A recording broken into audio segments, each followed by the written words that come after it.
बड'लेण्ड रादाबजों लोगोसे गुबुन गुबुन मिडिया मा होनगोन नोंथांमोन आरो मिडियाखौ नायग्रा गासैबो रायजो राजा साफ्रोमबोनिसिम आङो मोनाबिलिनि गाहाम हामलायनायजों लोगोसे 2025 मायथाइनि इंराजिनि गाहाम हामलायनायखौ जासिदों दमासिनिबो।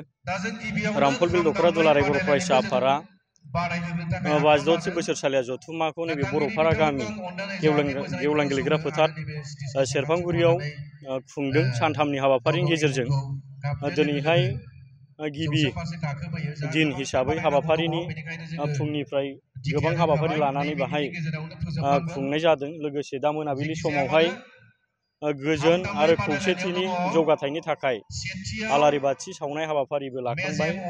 आरो दा हाबाफारि बायदियै जोङो हारिमु बादायलायनाय हाबाफारि बेखौ लाफादों, जाहाथे बाहाय जोङो लाइमोनफोरजों लोगोसे फरायसाफोरखौ बाहाय हारिमु बिथिङाव गुबुन गुबुन आयदायाव जेरैहाय देंखो मोसानाय, मेथाइ खननाय, खाम दामनाय बादायलायनाय, सेरजा हुनाय बादायलायनाय, बेनिफ्राय दावस्रि देलाय मोसानाय बादायलायनाय, बे हाबाफारिखौ खुंनानै जाहाथे जोंनि लाइमोनफोरा जे हारिमु बिथिंजोंबो जौगालांनो हायो, बे नोजोरजों गासिबो जथुम्मानि गेजेरजों फारफ्रोमबो स्पर्ट्स गेलेमु आयदा आरो गासिबो बिथिंखौ लाफाजोबनाय जादों। आरो गाबोन अखानायबानो जोङो फुंनि बेलायाव दुलाराय बर' फरायसा आफादनि फिरफिला उरायहोनायजों लोगोसे बड'फानि सावगारियाव आलारि बाथि सावनाय, मुंख्लंफोरखौ गोसोखांनानै आलारि बाथि सावनाय, बिबार बावनाय बे हाबाफारि लादों। आरो बे जोबखांनाय लोगो लोगो जोङो गासै फरायसाफोरखौ, जोंनि दख'रा एबसुनि सिङाव थानाय फरायसालिनि फरायसाफोरखौ लानानै